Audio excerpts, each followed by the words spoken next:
गंगा जी के तट पर रोवत सिया रानी, सोच करे मन में बहता नैनों से पानी।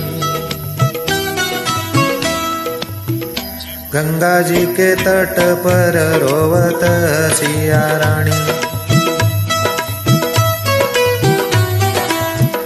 गंगा जी के तट पर रोवत सिया रानी, गंगा जी के तट पर रोवत सिया रानी। सोच करे मन में,